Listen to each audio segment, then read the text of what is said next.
My name is Brielle, and I'm 29 years old. My last birthday was the day I realized how invisible I'd become to the people I called family. I had been counting down the days to that evening for weeks. For once, I wanted to celebrate myself not as the dependable daughter, the responsible sister, or the fixer of everyone's problems, but simply as Brielle. I'd taken time off from work, cleaned my apartment from top to bottom, and cooked an entire 3-course meal from scratch. My small living room smelled like butter, garlic, and roasted rosemary. The golden cake I'd baked sat proudly at the center of the table, its candles waiting patiently for a family who'd barely ever remembered my special day. My parents and siblings were supposed to arrive by 6. At 7:30, they still hadn't shown up. I tried to stay calm, convincing myself traffic must be bad. When I finally heard the knock, my heart lifted, maybe this time would be different. But the second they walked in, my excitement vanished. They came empty-handed. No card, no flowers, not even a simple happy birthday gift bag. My mother took one look around and said, "Wow, you really went all out for yourself this year," her tone more amused than impressed. My brother, always blunt, didn't even say hello before asking, "Hey Brie, can I borrow $200 until Friday?" I laughed weakly, waiting for the punchline that never came.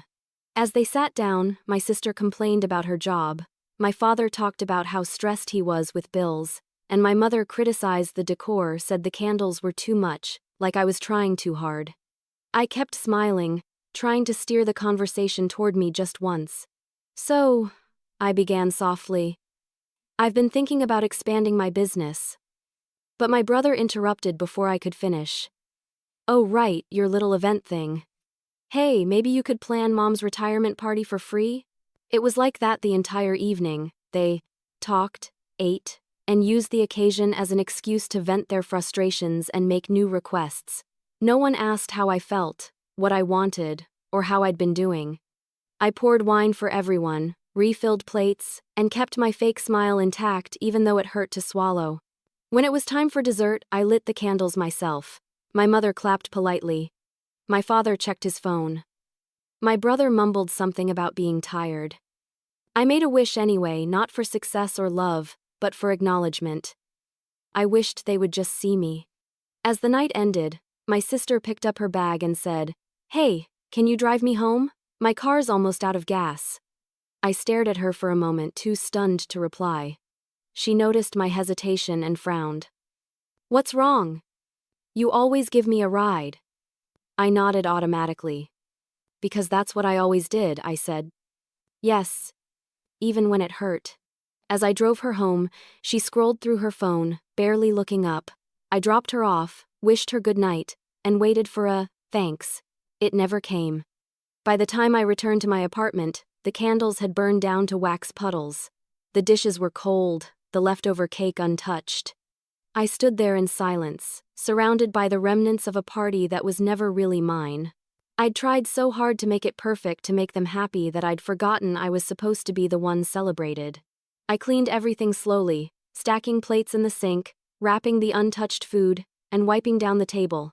With every motion, I felt my chest grow heavier.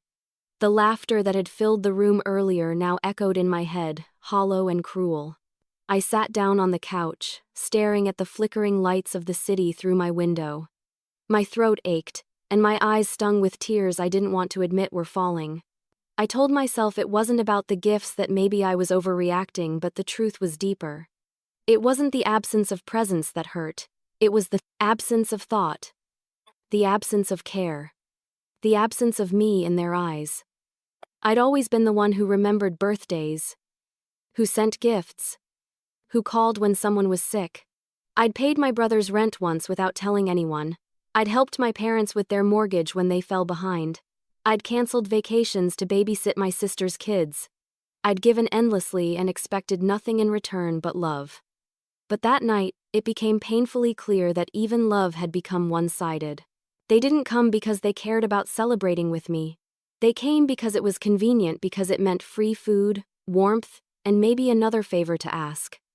As I sat there, the clock ticking toward midnight, I made myself a promise.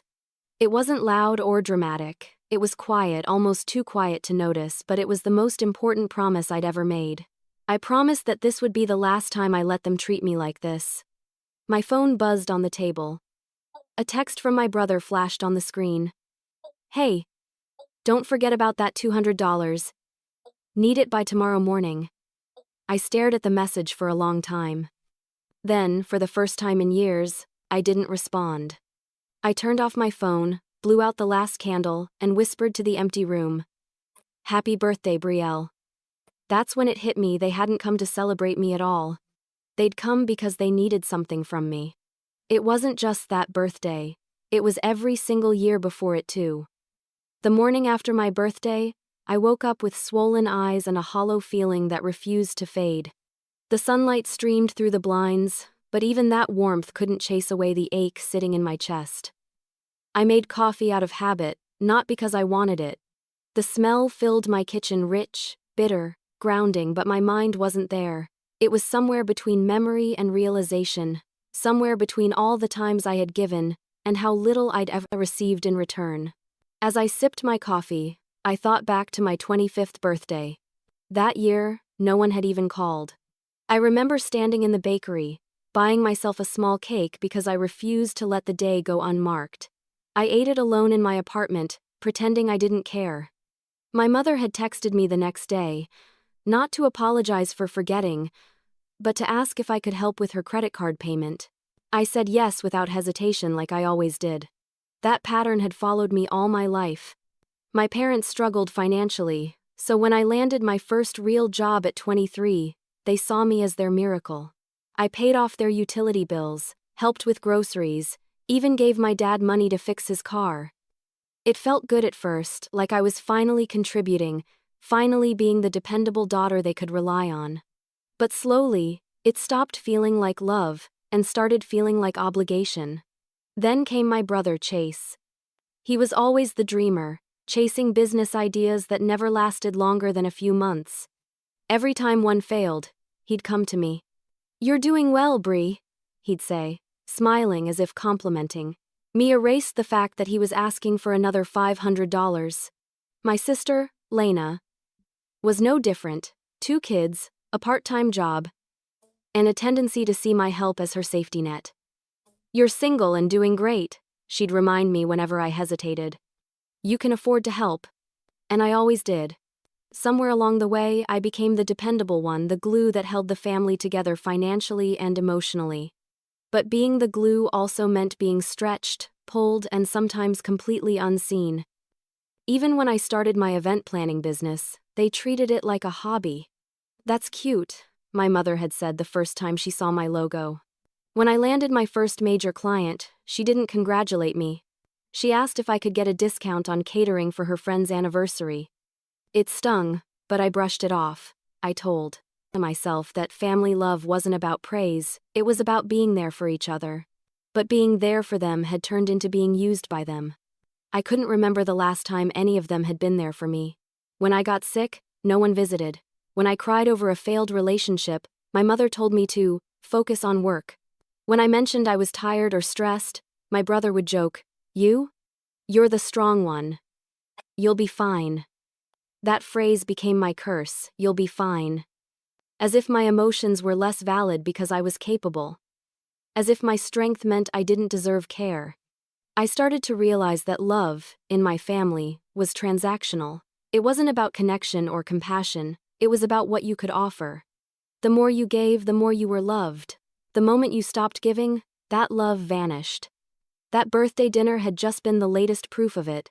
The emptiness I felt wasn't about one forgotten gift, it was about years of being unseen, unheard, and undervalued.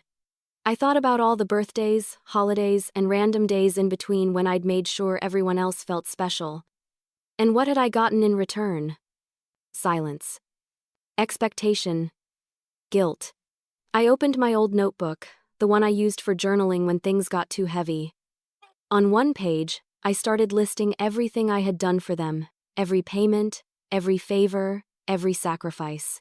By the time I stopped, there were 32 items written in neat blue ink. 32 times I'd said yes when I should have said no. 32 times I'd chosen them over myself.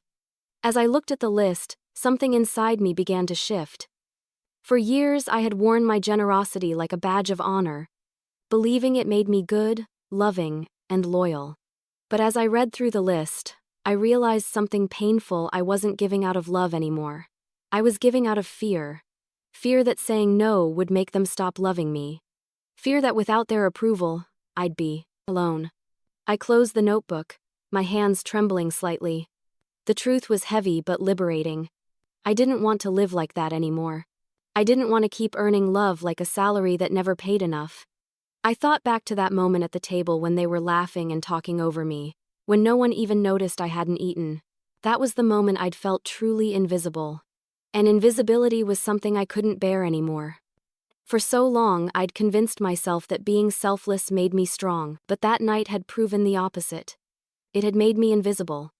I looked at my phone on the counter, buzzing with another message from Chase. "Hey, did you see my text? I really need that $200. I didn't even open it." I just stared at it, then flipped the phone over so I wouldn't have to see his name. Something inside me was changing, quietly, firmly, but permanently. And for the first time, I decided I wouldn't let that go unanswered. I didn't shout, I didn't cry. I just decided I was done being their safety net. That realization came quietly, not like an explosion, but like a slow sunrise. I didn't need a dramatic confrontation or a screaming match. I just needed a decision, a boundary, something I'd never truly had before. The morning after I made that promise to myself, I sat at my desk with a pen in hand and opened my notebook again. I reread the long list of favors I'd written, every loan, every unpaid debt, every act of kindness that had turned into expectation. Each line felt like a scar. I grabbed a red pen and started circling the ones that still hurt. By the end, almost every line was marked. I realized how deeply I'd been living for other people's comfort, not my own peace. I wasn't being generous, I was being drained. My love had turned into a currency, and they'd spent it all without thinking about how much it cost me. That morning, I opened my banking app and transferred every cent from my personal savings into my business account. I renamed it under my company's legal entity, something they didn't know about. It wasn't about hiding money. It was about protecting my independence. For the first time, I wanted my success to feel like mine, untouched by guilt, free from their reach. At noon, my phone rang. It was Chase. His voice carried that same familiar tone, half casual, half entitled. "Hey, Bree," he said, like he hadn't ignored my birthday the night before. "Did you get a chance to send that $200? I took a deep breath. My heart raced. I could already hear the excuses forming in my head, the ones I'd used so many times before.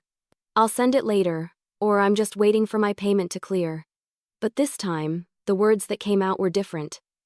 "I can't help right now," I said simply. There was silence on the line, sharp and heavy.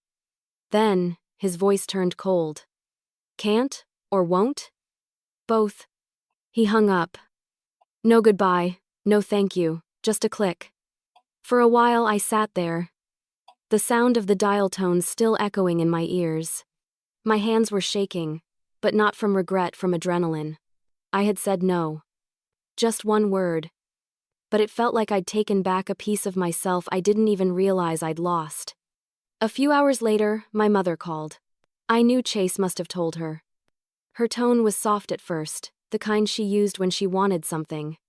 "Sweetheart," she said, "your brother told me you're having some attitude lately. Everything okay?" "I'm fine," I said.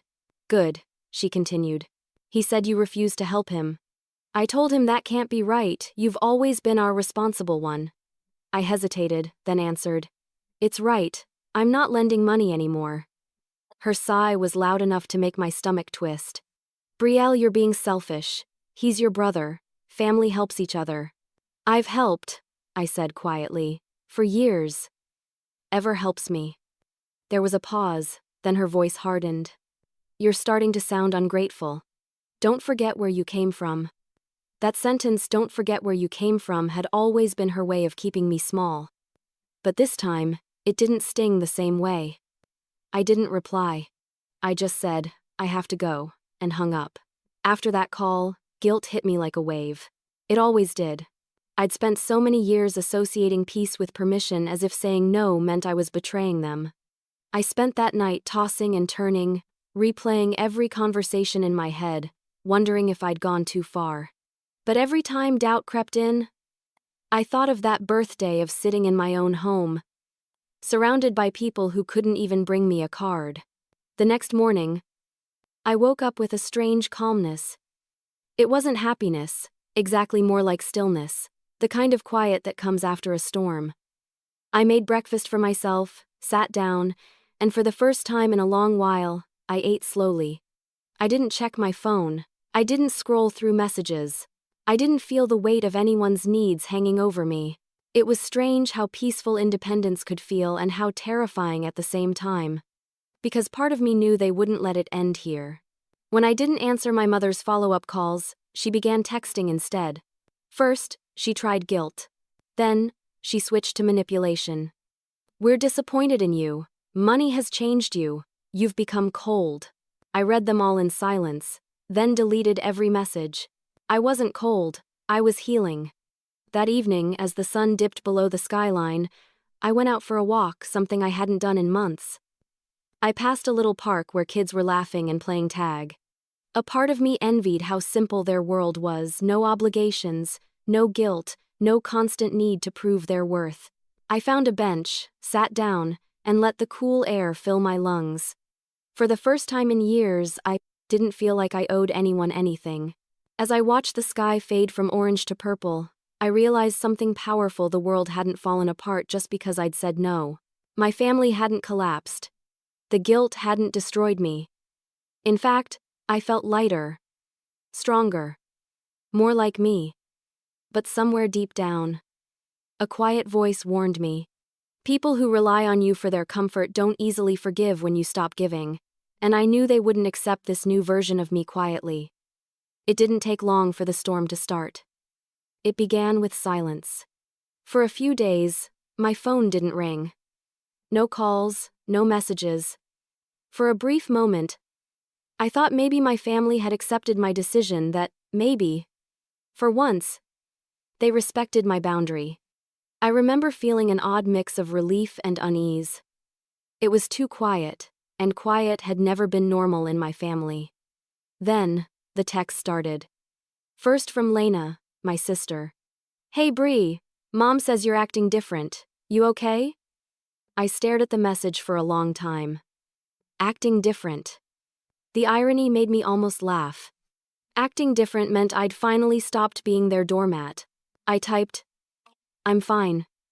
Just busy." She read it but didn't reply. The next day, my father called. His voice was calm but clipped the tone he used when he was about to lecture me. "Brielle," he began, "I heard about what happened with your brother. You refused to help?" "Yes," I said simply. He sighed heavily. "Family comes before money, you should know that." "I do," I replied. "But I also know that family shouldn't take advantage of one person over and over." His silence was louder than his words. Then came the cold response. "Your mother and I are disappointed. You've changed." Changed. That word echoed in my mind for days. It was meant as an insult, but to me, it was a quiet compliment. I had changed. I was finally putting myself first, but they didn't see growth. They saw rebellion. Within a week, the whispers began. Old friends from my hometown started calling me out of the blue. "Hey Bree, everything okay? I heard there's some family drama." One even said, "Your mom mentioned you're having a hard time, something about money going to your head?" That one hurt. It wasn't just a rumor. It was a knife dipped in guilt, wrapped in lies. My mother had always been a storyteller, but this time, her stories painted me as a selfish, ungrateful daughter who'd abandoned her family after finding success. The lies spread faster than I could stop them. A childhood friend sent me screenshots of a Facebook post from my aunt. "It's sad when success makes people forget their roots. Some of us remember who helped them get there." Dozens of comments followed, most from relatives I hadn't spoken to in years. They all agreed that I'd lost my heart. At first, I wanted to defend myself, to post the truth. to explain my side. I drafted long responses, typed and deleted them over and over. But then I realized something painful. People who believed gossip about me were never really on my side to begin with. Still, the weight of it crushed me. My business phone was quieter too. Some of my regular clients had seen the posts, and a few canceled upcoming projects with vague excuses. I knew it was because of the rumors. They didn't want drama attached to their events. I lay awake at night, staring at the ceiling, wondering if setting boundaries was worth this level of loss. I'd fought so hard for peace, but now it felt like I was losing everything: my reputation, my connections, even my sense of belonging. One night, my best friend, Marin, came over with takeout and a bottle of wine. She took one look at me and said, "You look exhausted." I told her everything. The rumors, the phone calls, the guilt. She listened quietly, her eyes soft but firm. "You're doing the right thing," she said. "Boundaries feel cruel to the people who benefit from your lack of them." Her words sank deep. Boundaries feel cruel. That was exactly it. To my family, my no wasn't self-care, it was betrayal. I tried to move forward quietly, focusing on my work, on rebuilding my peace. But every time I thought things were calming down, something new happened. My cousin tagged me in a passive-aggressive post about greedy people who forget where they came from. My father left a voicemail saying, "We don't raise quitters in this family." And my mother, she found new ways to twist the knife. She started reaching out to my clients directly, pretending to check in, but subtly implying that I was under a lot of stress and might not handle events well anymore. I found out when one of my clients, who'd known me for years, called and said, "I'm so sorry you're going through a tough time. I'll give you space until things settle." That was the moment I realized this wasn't just emotional manipulation anymore, it was sabotage. I called my mother immediately.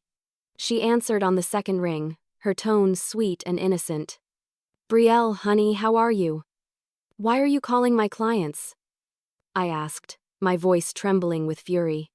"Oh, that," she said, pretending to sound confused. "I was just trying to help. They were worried about you." "No, they weren't.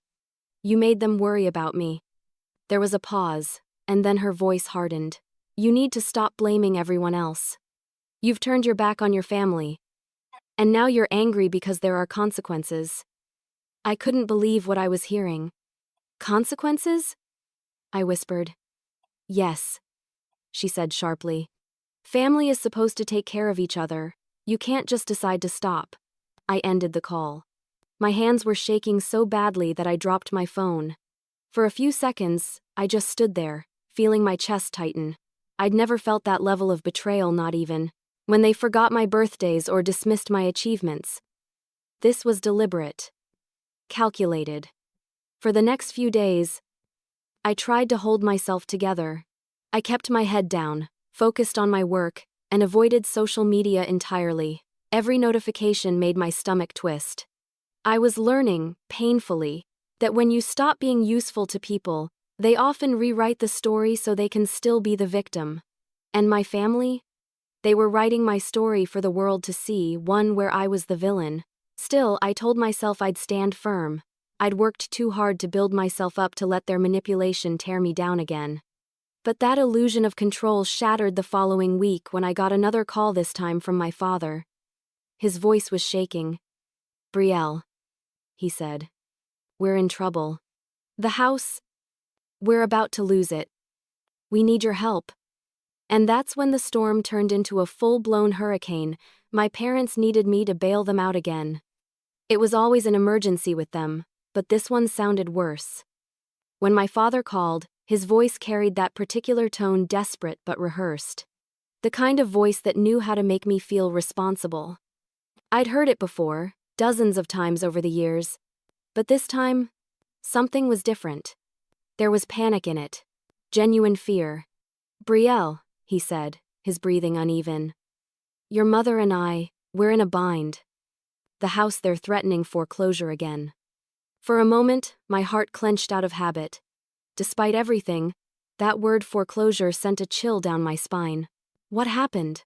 I asked quietly, already afraid of the answer. He launched into an explanation that sounded like déjà vu. Missed payments, unexpected expenses, some vague promise that they'd catch up soon. Then, the line I knew was coming. We just need $10,000 to hold things over until next month. $10,000. My throat went dry. That wasn't a small favor. That was almost half my emergency savings, the money I'd promised myself I would never touch again for anyone else's mistakes. Before I could even process what he'd said, my mother's voice joined the call, sharp and insistent. "Brielle, sweetheart, please, this is serious. If we lose the house, it'll kill your father. You're the only one who can help us." The words hit me like a slap. You're the only one who can help us. That phrase had haunted my entire adulthood. It had followed me through every job, every sleepless night, every financial setback. I used to think it was a compliment, proof that I was dependable, but now it felt like a curse. "I can't," I said softly, gripping the edge of my desk. "I don't have that kind of money right now." My father's tone changed immediately. "Don't play games, Brielle. We know your business is doing well. You've got the money." My chest tightened. "It's not about having it. It's about needing to protect it.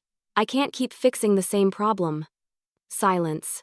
Then my mother's voice came through, trembling with anger. "So you're really going to let your parents lose their home, after everything we've done for you?"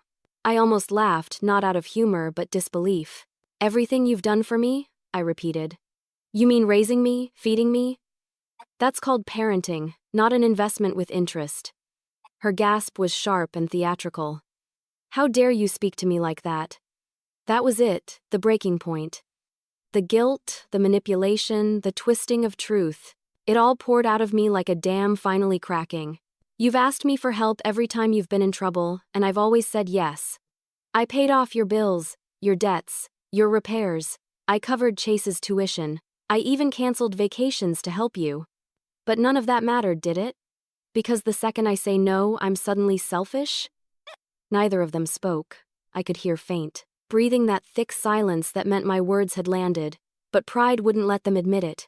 Then my father spoke, his voice colder now. "We didn't realize money had made you so heartless." The line went dead. I stared at my phone for a long time, watching the screen dim.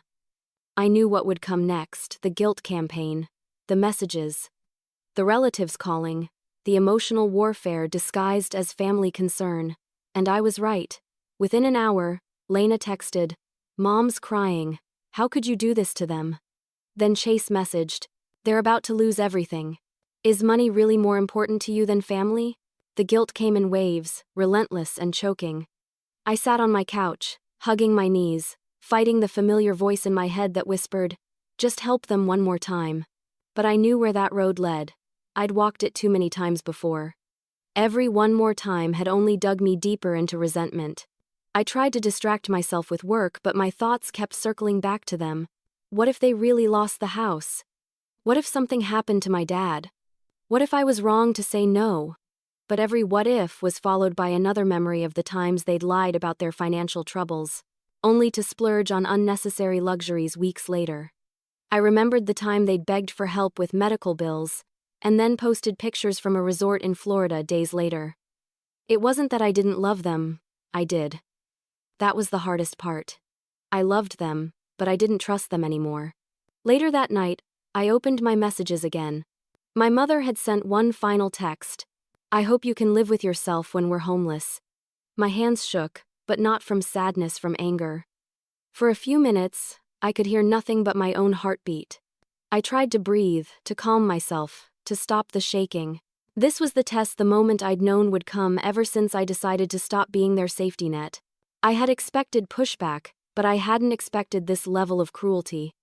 Yet beneath all the hurt, there was something else too, a strange, steady calm. For the first time, I realized that their emergencies didn't have to be mine anymore. Their chaos didn't have to dictate my peace. I had the right to step away. That night, I poured myself a glass of wine, turned on some soft music, and sat by the window. I looked out at the quiet city, thinking about how peace always comes at a price, and how, for once, I was willing to pay it. Little did I know, that single no would push them to a new level of manipulation. The rumors spread faster than I expected. At first, I thought the silence after our last conversation meant they'd finally accepted my decision. A few days passed without calls or messages, and though part of me felt uneasy, I tried to convince myself that maybe, just maybe, they'd moved on. I was wrong. The calm wasn't peace, it was preparation. It began quietly. A message from a distant cousin appeared in my inbox one morning. "Hey, I just wanted to say I hope things work out between you and your parents. I can't imagine how hard it must be for them right now." I frowned, reading it twice. What did she mean? For them? My parents were the ones who'd tried to guilt me into handing over $10,000. I typed a polite, confused response and moved on. But by the next day, 3 more people had reached out, old family, friends, relatives I hadn't spoken to in years. Even an old neighbor from our childhood street. Their messages all had the same undertone. Sympathy for my parents, judgment for me. That's when I knew. They had started telling people. I went on Facebook, a platform I barely used anymore, and the evidence was everywhere. My aunt had posted a long, vague status. It's heartbreaking when some children forget their roots and refuse to help the people who raised them. Money changes people. The comments below it were filled with supportive hearts and prayers, none of them knowing they were talking about me. My stomach twisted as I scrolled. Another relative chimed in. It's sad when success blinds people to family loyalty. A few people even mentioned my name indirectly enough for anyone who knew us to connect the dots. I sat there staring at the screen, my heart pounding, anger and humiliation mixing in my chest. I wanted to scream. I wanted to defend myself, to post my side of the story. I drafted a long post explaining how I had spent years supporting them, how I'd given until it hurt, how I wasn't heartless but exhausted. But before hitting post, I stopped. What would that really do? It wouldn't change their minds. It wouldn't make them understand. It would only feed the drama they'd started. So I deleted it. I told myself that silence was dignity, that maturity meant not responding. But silence, I quickly learned, is also a weapon, and my family used mine against me. Within a week, I could feel the ripple effect spreading beyond relatives. A few of my business clients had started acting differently. Calls that used to come in regularly suddenly slowed. One woman I'd worked with before texted me, "Hey, I just wanted to check everything okay at home. I heard you've been under stress." I didn't know what hurt more, that she'd heard something or that she believed it.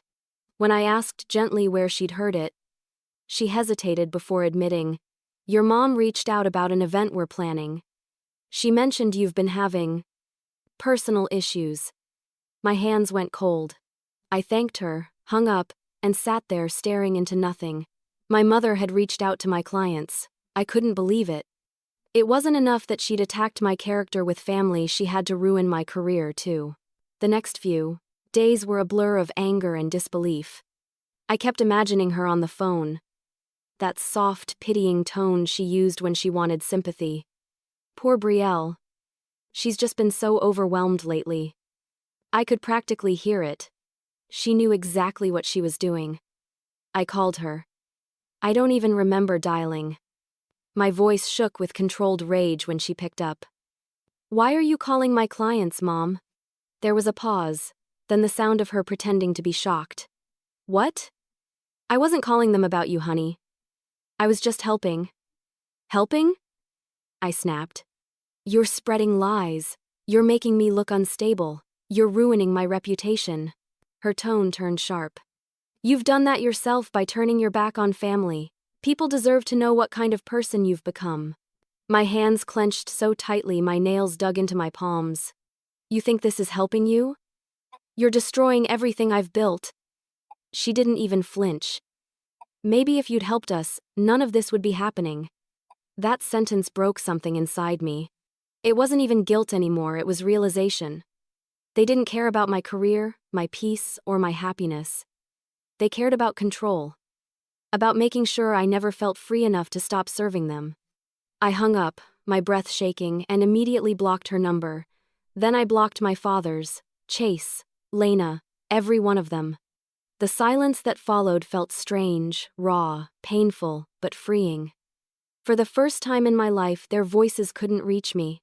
I thought that might be the end of it, but the damage had already been done. The whispers had spread too far. A few clients quietly withdrew from upcoming contracts, citing personal concerns. My income dipped. My reputation, something I'd spent years carefully building, was cracking under the weight of lies I hadn't even told. I spent nights lying awake, staring at the ceiling, asking myself if I'd done the right thing. Every no I'd spoken echoed back like a sin. But deep down, I knew the truth. Saying yes again would only feed the cycle. My therapist told me once that people who are used to benefiting from your silence will always paint you as the villain once you find your voice. I didn't fully understand what she meant until now. The days grew quieter. My phone barely rang anymore, and though that silence was suffocating at times, I started to find peace within it. I focused on rebuilding my work on the clients who stayed, the ones who knew my worth beyond gossip. Still, the damage lingered like smoke after a fire. My reputation wasn't gone, but it was bruised. My confidence too, and I couldn't help but wonder how far they'd go next. Because if they could lie to family and friends, if they could sabotage my work, what stopped them from going further? But time wasn't on my side because soon, my family's lies would cost me my job. I never thought they'd go this far. It happened on a Thursday morning, a day that started like any other. The kind that lulls you into thinking everything might finally be stabilizing.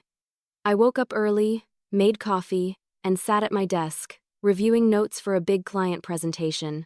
It was one of those contracts that could shift everything for my business, steady income for the next year, enough to rebuild after the damage my family had caused. For the first time in months, I felt a flicker of hope. Then the email came.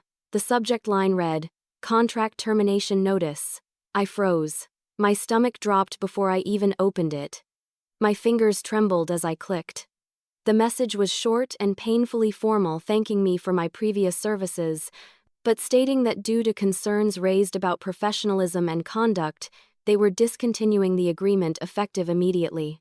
I read it twice, then 3 times. My hands went cold. My vision blurred.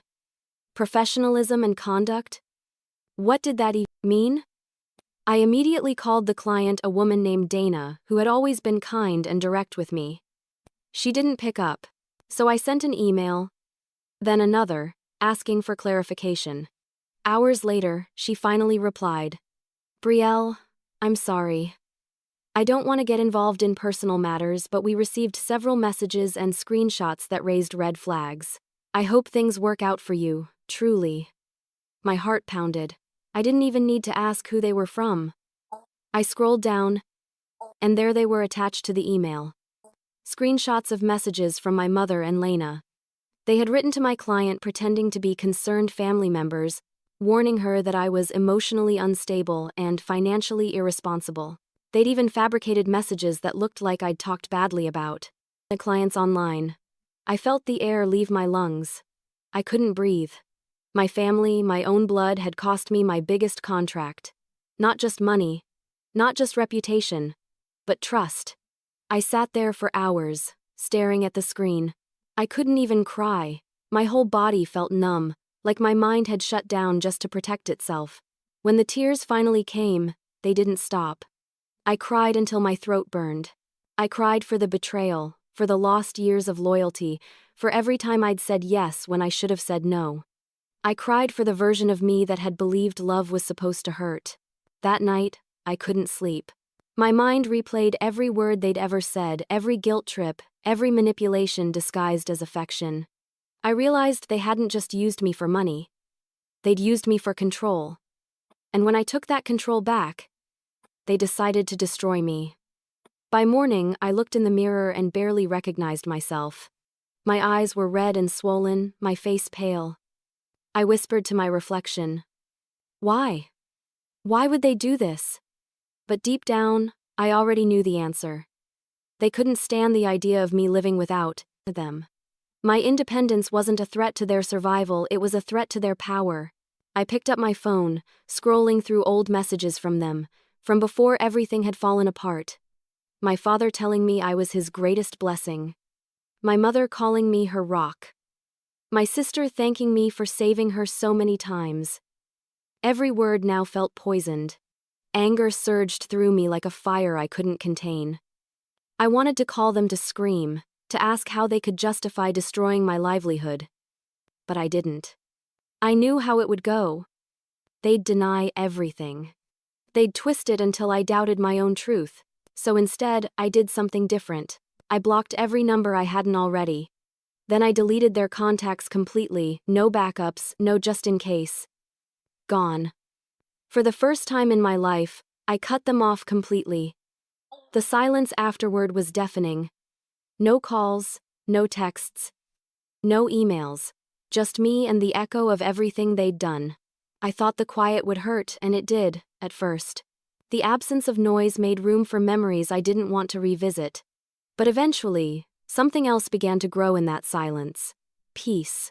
A fragile, trembling kind of peace. Without their constant voices, I could finally hear my own again. It sounded small at first, uncertain but real. I started focusing on rebuilding. I took on smaller clients, the kind that didn't care about gossip. I spent more time outdoors, went on long walks without my phone, and found comfort in the solitude I'd once feared. The healing wasn't glamorous, it was lonely. Some nights, I still cried.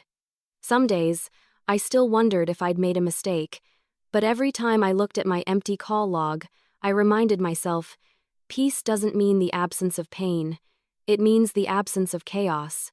It took weeks for my pulse to stop racing every time my phone buzzed. It took longer for the nightmares to fade, the ones where my family showed up at my door, smiling like nothing had happened. And yet, even as I pieced my life back together, part of me still carried a quiet hope that maybe, just maybe, they'd see what they'd done. That they'd realize how far they'd gone. But deep down, I knew better. People who are willing to destroy you just to prove they're right don't ever see themselves as wrong. Still, I held on to the one truth that mattered most. I was free now. Free from manipulation, from guilt, from the endless cycle of being used. And in that silence, I began to rebuild my life from scratch. Healing wasn't instant, it was a slow climb. After everything fell apart, I thought I'd feel empty forever. I expected the silence to swallow me whole, the lack of messages, the absence of chaos, the strange stillness of days that used to be filled with other people's problems. At first, that silence hurt. It was too loud. Too foreign. I'd spent so long defining myself by how much I did for others that I didn't know who I was without their demands. But slowly, something began to shift. One quiet morning, I woke up and realized I hadn't checked my phone before getting out of bed. It seems small, but it was monumental.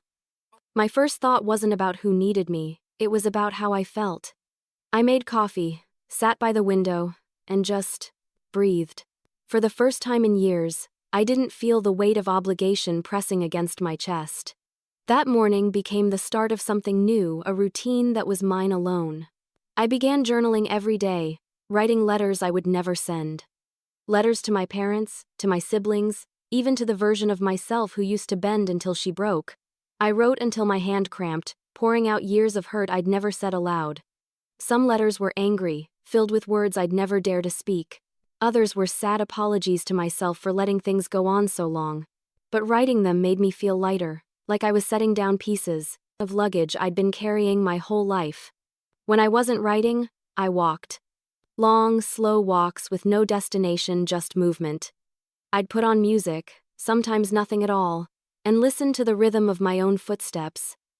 There was something grounding about it, the simplicity of air, trees, sky, and motion. I'd spent so many years rushing through life that I'd forgotten what it felt like to exist without performing. My therapist told me healing isn't linear, that I'd have good days and terrible ones, sometimes in the same hour. She was right. Some mornings I woke up feeling powerful, unstoppable even. Others, I felt the sting of loss so sharply that it took everything in me not to reach for the phone I'd sworn never to use again. But each time that temptation hit, I asked myself a question. If they haven't changed, what would reaching out fix? The answer was always the same: nothing. So, instead of reaching back, I reached inward. I started meditating, learning how to sit with the quiet instead of fearing it. I picked up old hobbies: painting, reading, even cooking for myself again, something I'd stopped enjoying because it always reminded me of family dinners that never felt like love. My apartment began to feel different too. It used to echo with memories: my mother's laughter, my sister's complaints, the hum of voices that once filled the room. But now, it became my sanctuary. I rearranged everything. I replaced the dining table that had hosted that dreadful birthday with a smaller one that fit me. I filled the space with soft light, candles, plants, and colors that felt like peace: sage greens, warm golds, muted whites.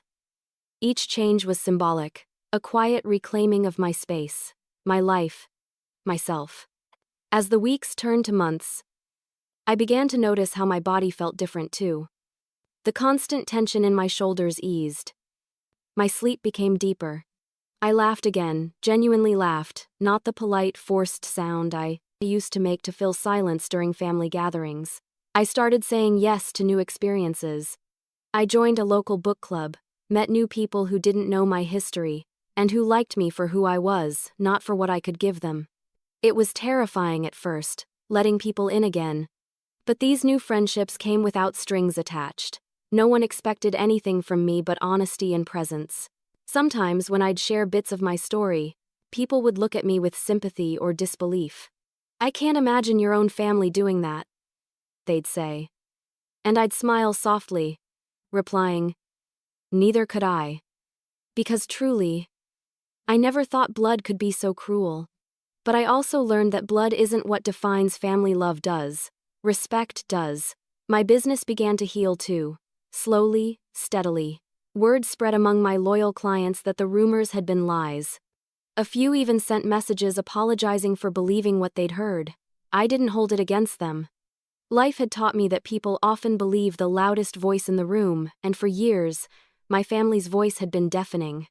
Now, it was my turn to be quiet, steady, and consistent, to rebuild my name not through defense, but through action.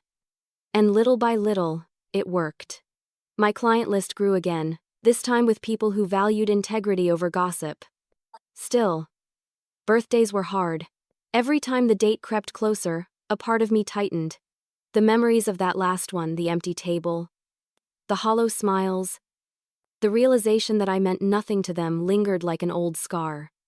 I avoided celebrating altogether, pretending it was just another day. Until one afternoon, an envelope arrived in my mailbox: cream-colored, thick paper, the kind that screamed formality. My heart sank when I saw the return address: my parents' house. I hesitated before opening it. My hands shook slightly as I slid my finger under the seal. Inside was a card, an invitation, embossed with gold lettering and my family's crest at the top. My father's 60th birthday celebration. The words, "Family Only," printed neatly beneath. I stared at it for a long time, feeling a strange mix of anger, confusion, and curiosity. After everything they'd done, the lies, the sabotage, the humiliation, why invite me now? Until one unexpected invitation forced me to face the past I'd buried. It came in the mail, a formal invitation with my family's crest on it. I must have read it a dozen times before believing it was real. My parents, after everything they had done, were inviting me to my father's 60th birthday celebration, a family-only event. The irony wasn't lost on me. After months of being cast out, lied about, and disowned through whispers and rumors, suddenly, I was family again. The card was elegant, gold foil lettering, ivory paper, the kind of design that looked expensive. It even smelled faintly of perfume, the same floral scent my mother always wore. Beneath the printed invitation, in her handwriting, was a short note. "It would mean a lot if you came." No apology, no acknowledgement of what had happened, just expectation.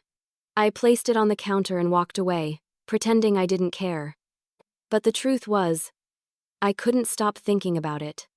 All afternoon, the thought gnawed at me: why now? What did they want? Guilt?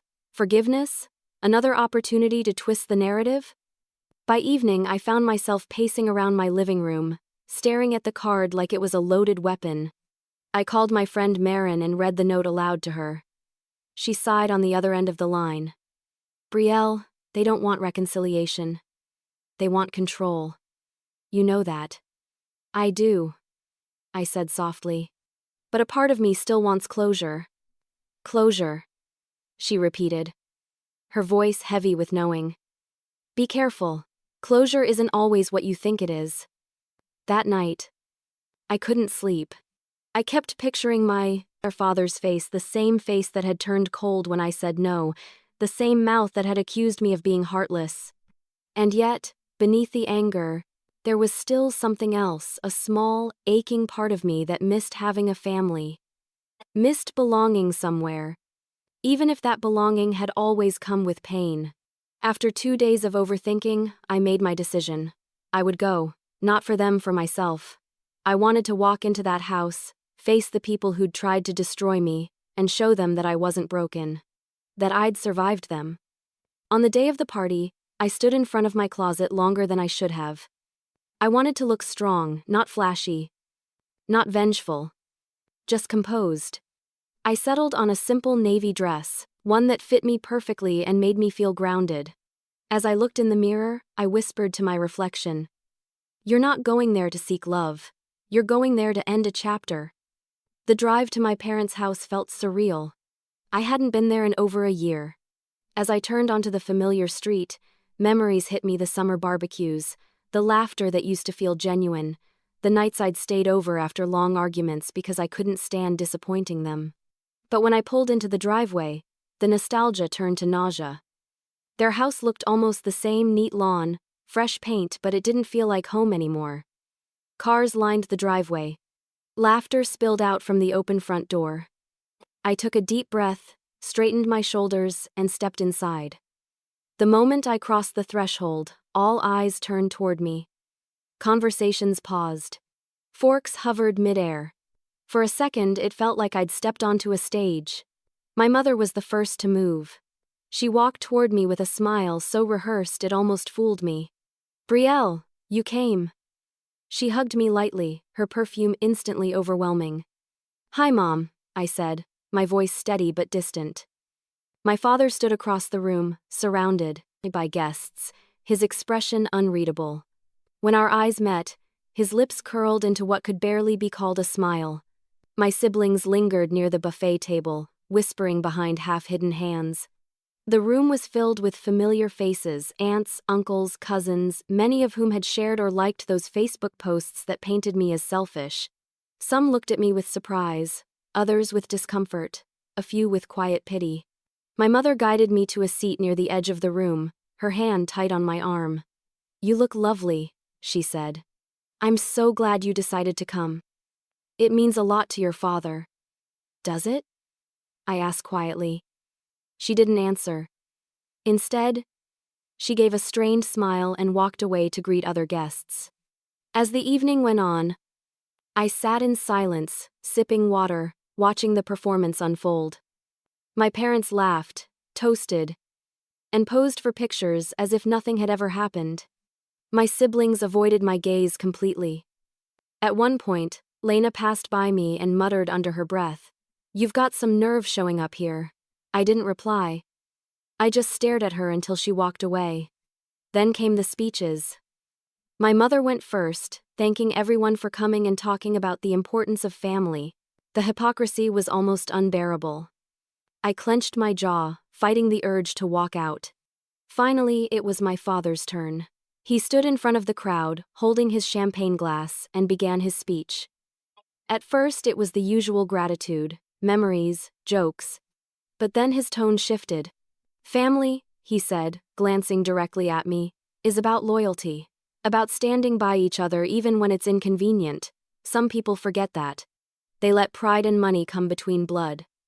The room went still, my throat tightened. I felt dozens of eyes turn toward me. My stomach twisted with a mixture of anger and disbelief. Was he really doing this publicly, here, in front of everyone? He smiled faintly, lifting his glass. But real family forgives. Real family shows up. The audience clapped, unaware of the dagger behind his words. My mother beamed beside him, her eyes darting toward me for a reaction. I felt heat rush to my face. My heart pounded. I could leave, I thought. I could walk out and never look back. But something inside me said no. For years, I'd let them control the story. Tonight, I wouldn't. I rose slowly from my seat, the room falling silent again as I did. My hands shook slightly, but my voice, when it came, was steady. I'd like to say something. Every head turned. My father's smile froze. My mother's hand tightened around her glass. I took a breath and stepped forward. And then, during the speeches, my father called me out in front of everyone. He did it with a smile, but every word was meant to wound. As I stood there in that crowded room, all the eyes that once looked down on me now burned into my skin. The room that moments before had been buzzing with laughter and clinking glasses was silent. My father's face remained frozen in that smug half-smile, the one he always wore when he thought he'd won. He looked at me like I was a child again, like I was about to embarrass myself just for daring to speak. For a moment, I almost sat back down. Old habits die hard, and mine was silence, keeping the peace, swallowing the pain. But something inside me refused to bow this time. I took a deep breath, feeling the tremor in my chest settle into something steadier resolve.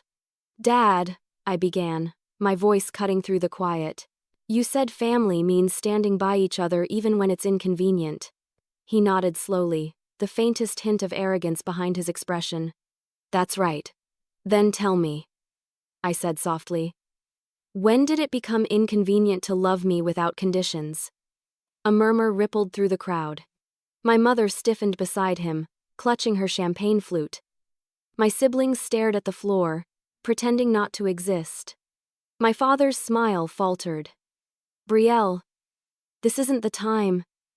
"Actually," I interrupted, my voice firmer now, "it's the perfect time. Because this is what my life has been showing up for everyone, even when it wasn't convenient. Paying bills that weren't mine. Fixing problems I didn't create. Being your emotional punching bag when things went wrong. And do you know what I got in return? Silence."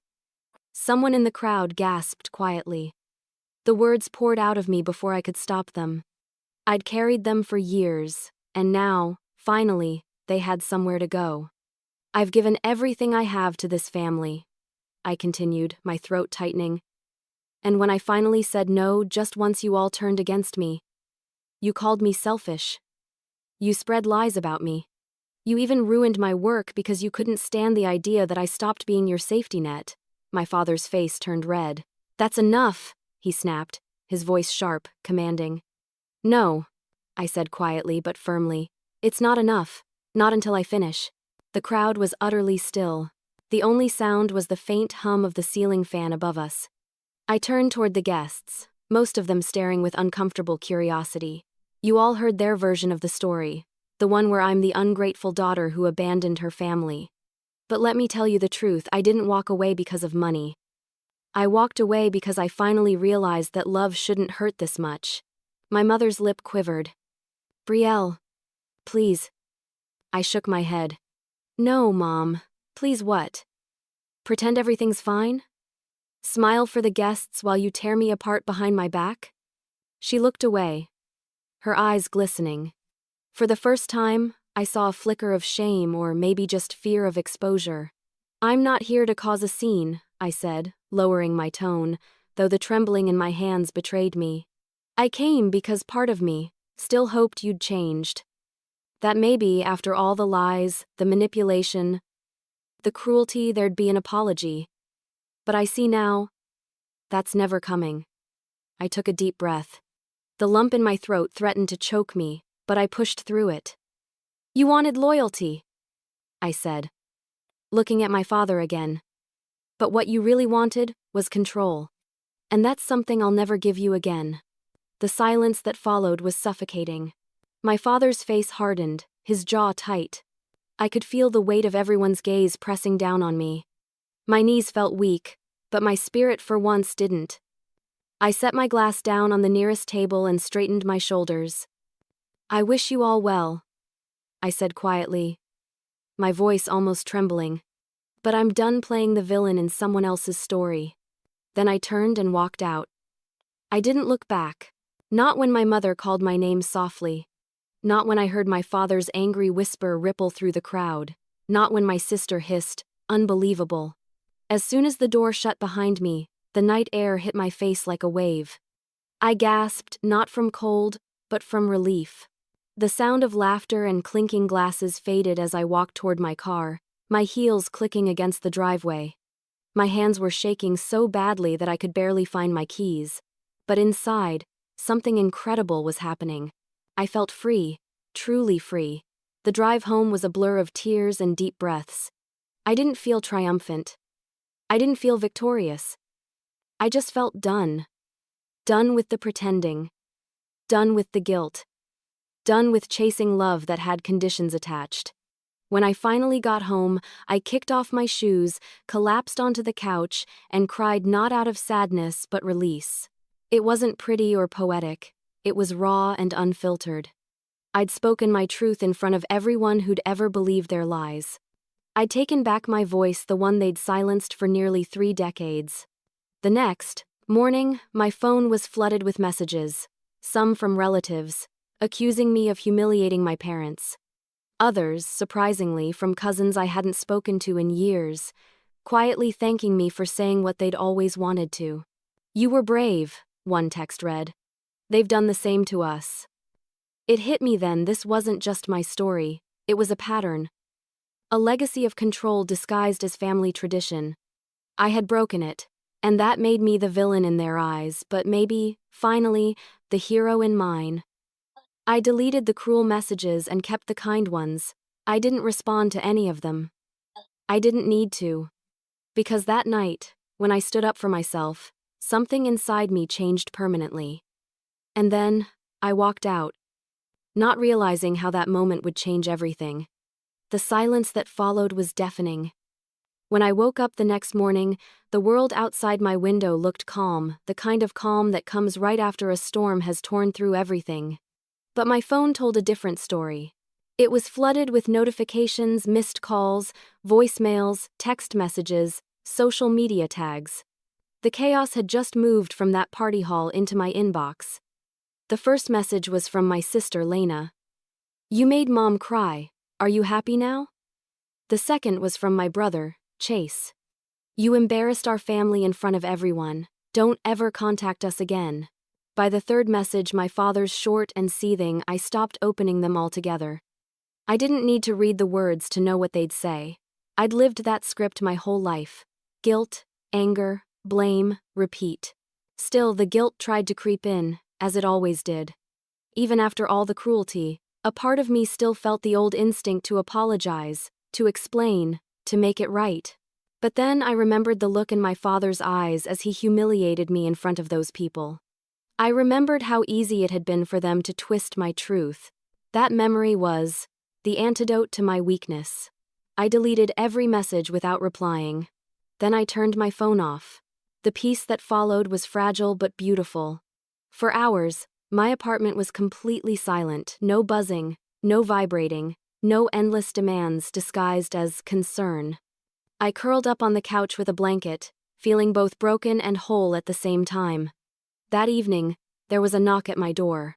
My heart jumped, expecting the worst, maybe Lena, ready for another confrontation. But when I opened it, it was Marin, holding takeout and a soft smile.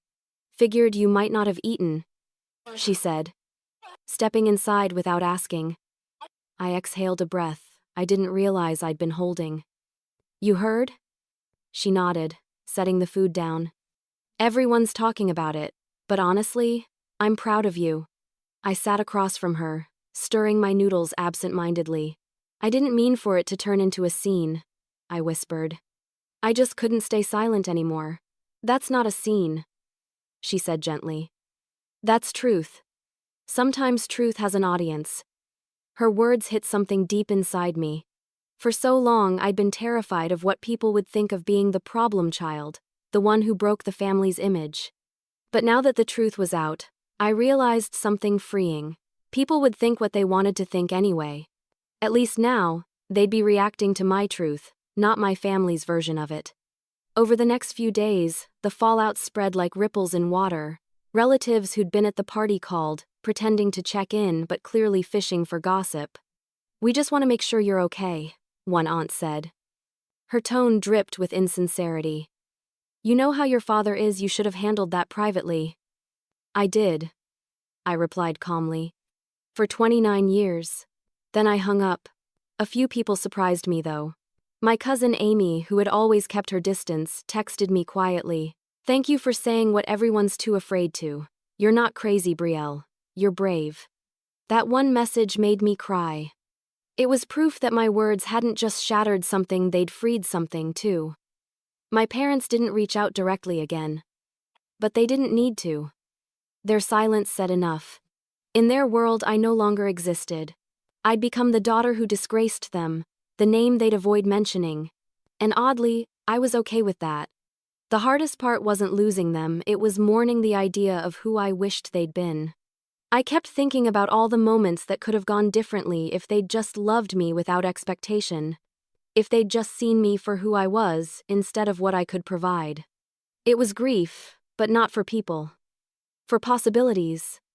Yet, amid the grief, something else grew: peace. Real peace. Not the kind that comes from silence after a fight, but the kind that comes from knowing you finally stopped betraying yourself. Work picked up again too. Slowly, clients who'd once pulled away began reaching out. Some admitted they'd heard about what happened at the party not from my family, but through mutual friends who had witnessed it. "You handled yourself with grace," one client told me. "I respect that." It was the first time in months I felt like my name wasn't attached to shame. I started sleeping better.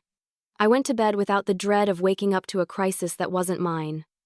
My mornings became slower, gentler: coffee, sunlight, music instead of manipulation. Weeks passed. No word from them. The quiet became normal. I started traveling again, short weekend trips to places I'd always wanted to see. It felt strange, almost rebellious, to do things purely for myself. I sent no updates, no pictures, no explanations. I didn't owe anyone a report on my happiness. One night, as I watched the sunset from a small seaside cafe, my phone buzzed with an unknown number. My first instinct was to ignore it, but something made me answer. "Brielle?" The voice was soft, tentative. "My mother." For a few seconds, I said nothing. My heart raced, caught between curiosity and old pain. "Mom," I said finally. She hesitated. "I just wanted to make sure you're okay." "I am," I replied simply. There was silence. Then a quiet sigh. "Your father's upset," she said. "He thinks you hate us." I looked out at the horizon, the waves crashing gently against the shore. "I don't hate you," I said. "I just finally love myself more." She didn't reply. The line went silent again. And then, softly, she said, "Maybe one day we can talk properly." "Maybe," I whispered. And then I hung up. The tears that came afterward weren't from sadness. They were from acceptance. I'd spent years trying to make my family see my worth. Now, I didn't need them to. I wasn't their savior anymore. I wasn't their scapegoat. I was just me. But deep inside, I knew there was one last confrontation waiting to happen. It happened 6 months later at my mother's request. By then, life had settled into something that finally felt like peace. I was no longer flinching when my phone buzzed. I was no longer waking up with that familiar heaviness pressing on my chest. My days had rhythm: coffee at sunrise, work through the morning, walks in the park by evening. I'd even started smiling without effort again. It felt like healing. Then, one morning, an email arrived. The subject line was simple: "Can we meet?" "Mom." I stared at it for a long time, torn between instinct and curiosity. My gut told me to ignore it, to protect my calm. But another part of me, the daughter who still wanted to believe love could change, whispered, "Maybe she means it this time." After several hours of deliberation, I typed back a short reply. "Okay." 1 hour. A public place. We agreed to meet at a small cafe downtown. Neutral territory. When I arrived, she was already there, sitting by the window with a cup of tea she hadn't touched. Her hair looked grayer, her face more drawn than I remembered. For a moment, I saw the mother I used to know before the manipulation, before the lies. "Hi, Mom," I said softly, sliding into the seat across from her. "Hi, sweetheart." Her voice cracked slightly on the word. "You look well." "Thank you," I said cautiously. "You wanted to talk?" She nodded, fiddling with her napkin. "Yes, I've been thinking a lot about everything that happened." I waited, silent. Years of therapy had taught me not to fill the silence for her comfort. She took a deep breath. "I owe you an apology." For a second, I thought I'd misheard. My mother had never apologized for anything in her life. Not once. "You... what?" Her eyes filled with tears. "I know I said terrible things. I know we all did. We were wrong." Her voice wavered, but she pressed on. "You didn't deserve the way we treated you." My throat tightened. The air around me seemed to still. I had imagined this moment countless times, but the reality of it felt surreal. I didn't interrupt. I needed to hear her say it all. "I think," she continued, "I was so used to you fixing everything that when you stopped, it felt like betrayal. But it wasn't. It was boundaries. And I didn't understand that then." Her words hit me like waves, soft but powerful. For so long, I'd been desperate for her to acknowledge what she'd done. Now that she was, I didn't even know how to feel. Relief? Anger? Both? She dabbed her eyes with a tissue. "Your father still doesn't agree. He thinks you made us look bad. But I don't care about that anymore. I just want things to be better." The lines on her face, the exhaustion in her eyes, the subtle trembling of her hands. For the first time, I saw her not as the villain of my story, but as a deeply flawed woman who had never learned how to love without control. "Mom," I said quietly, "I appreciate you saying that, truly. But things can't go back to how they were." "I know," she whispered. "And I'm not asking them to. I just want to start over, if you'll let me." Tears burned behind my eyes. I wanted to believe her.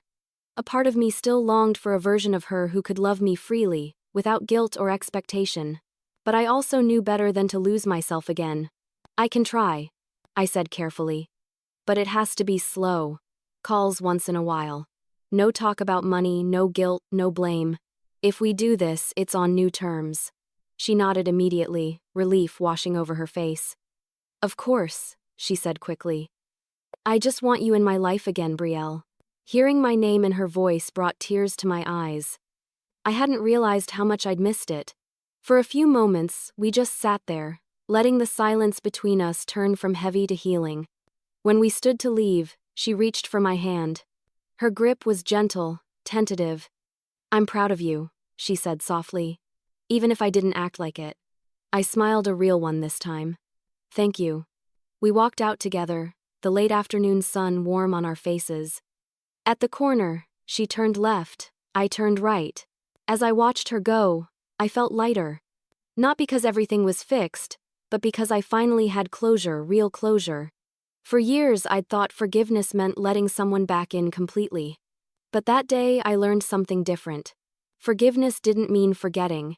It meant choosing peace over poison. It meant letting go. Not for them, but for me. As I drove home, I rolled down the windows and let the wind whip through my hair. The world outside felt brighter, freer. Still, I promised myself I'd never let guilt define my worth again. From that day on, my life became mine again. The meeting with my mother left me both shaken and renewed. It didn't erase the years of hurt, but it gave me something I hadn't felt in a long time: balance. For the first time in nearly 3 decades, I felt like I could breathe without permission. I could live without waiting for someone else's approval. The weeks after our meeting were quiet in the best way. My phone stayed silent most days, except for occasional simple texts from my mother: "Hope you're doing okay," or "Thinking of you." There were no manipulations, no guilt trips. Just brief, tentative words that felt like baby steps toward something honest. Meanwhile, I poured myself into my business. I'd been cautious for so long, afraid of taking big risks, worried about failure. But now, fear didn't have the same hold on me. I started reaching out to new clients, pitching larger projects, even collaborating with local event spaces that had once seemed out of my league. And slowly, my confidence began to bloom again. There was something empowering about success that belonged entirely to me, untainted by family interference or obligation. Each contract I signed felt like another stitch repairing the fabric of my independence. My name, my own name, was finally standing for something again. I also began mentoring younger women who were starting their own businesses. It wasn't part of my plan. It just happened naturally. One of my clients had an intern who reminded me of myself, eager, bright, but terrified of saying no to anyone. She asked how I learned to balance it all. I smiled, because the truth was, I hadn't learned balance through ease, I'd learned it through pain. So I started sharing my story in small, careful ways. Not the details about my family, but the lessons about boundaries, self-worth, and learning that love shouldn't come with a price tag. The more I spoke, the more I realized how many women carried the same wounds. Different stories, same ache. That connection became my quiet mission. I also began rebuilding my personal life. Not the part centered around others, but the one I had neglected. Joy, rest, solitude, and genuine friendships. Marin remained my anchor, constantly reminding me that peace wasn't selfish.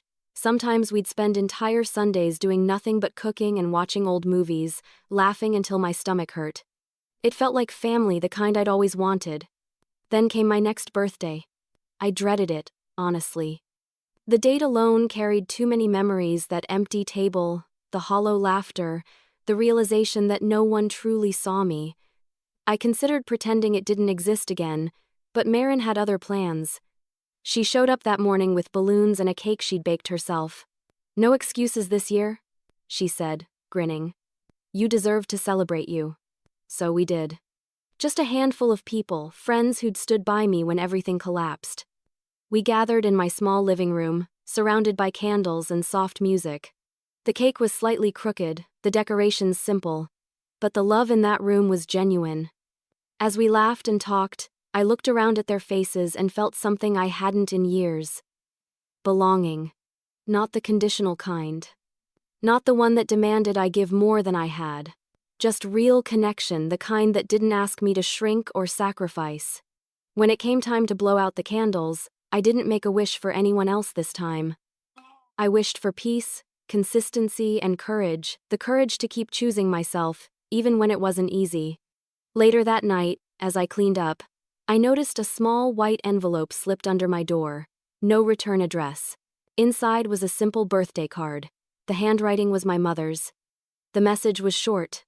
"Proud of you. Always." I sat there for a long time, the card resting in my lap. It wasn't much, just ink on paper, but it meant more than any gift I'd ever received. Not because it was from her, but because it represented progress. A quiet acknowledgement that things could change, that people could grow, even if just a little. I placed the card on my desk beside a photo of myself from years ago, a younger, more fragile version of me who would have given anything for that kind of message. I smiled softly, whispering, "We made it." In the months that followed, life kept unfolding in small, beautiful ways. I moved into a new apartment filled with light, wide windows, pale curtains, a balcony overlooking the city. Every morning, sunlight poured in, and I'd sit with my coffee, listening to the hum of the world waking up. It felt symbolic, like stepping fully into my own life. Sometimes, I'd think about my family. About my father's stubborn pride, my siblings' silence, my mother's slow attempts at reconnection. I didn't hate them. I didn't even resent them anymore. I simply accepted who they were and who I no longer needed to be for them. Freedom, I learned, doesn't always come with fireworks. Sometimes it comes quietly, in the form of a calm morning, a genuine laugh, or a simple birthday spent with people who love you without conditions. For so long, I thought love was something I had to earn. Now, I understood love should be something that frees you, not something that chains you. And I realized the greatest gift I ever gave myself was freedom. That birthday started as heartbreak, but it became my awakening. Looking back now, it's strange how something so painful could turn into the very thing that set me free. That birthday, the one where they gave me nothing, where I sat surrounded by people who couldn't even see me, it used to haunt me. But now, I see it differently. That moment wasn't a punishment. It was a revelation. It was the universe handing me a mirror and whispering, "This is what happens when you give everything to people who only take." In the months that followed, I thought often about how love can disguise itself as obligation. I had spent most of my life mistaking exhaustion for loyalty and sacrifice for care. Every yes I'd given had felt like proof of love, but it wasn't. It was fear. Fear of being unloved, unseen, abandoned. That birthday stripped all of that away. Forced me to stand alone, and when I did, I found out I wasn't weak. I was just buried under years of guilt that didn't belong to me. I've learned that love without respect is manipulation. That giving endlessly doesn't create connection, it creates dependency. My family had taught me those lessons the hard way. But in losing them, I found something much more valuable myself. Now, my days are slower, gentler.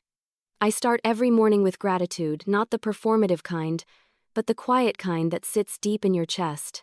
I'm grateful for coffee brewed just the way I like it. For mornings filled with silence instead of tension.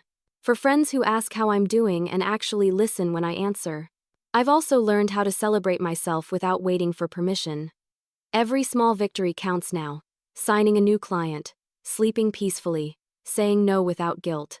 Even taking an afternoon off feels like rebellion against the version of me who never believed she was allowed to rest. Some nights, when I walk home from work and the city lights blur against the dusk, I think about that girl I used to be, the one who spent her life earning love like it was a paycheck. I wish I could reach back and tell her that she never had to earn it. That love freely given is the only kind worth keeping. I still hear from my mother sometimes short, careful messages. "Saw your latest event online, it looked beautiful." Or, "Your brother's doing better, hope you're okay." I answer when I can. There's no anger left in me, but I've learned to protect my peace fiercely. We talk, but there's space between us, and that space is sacred. It's where the healing lives. My father hasn't reached out since that night at the party. Maybe he never will. And that's okay. For a long time, the thought of never hearing from him again would have broken me. Now, it just feels settled. Acceptance isn't easy, but it's peaceful. Sometimes peace doesn't look like reconciliation, it looks like release. There are still moments when the old guilt creeps in. When I see families laughing together in restaurants or posting cheerful pictures online, I feel a pang. Not jealousy, just longing. For something simpler. For what I wanted family to be.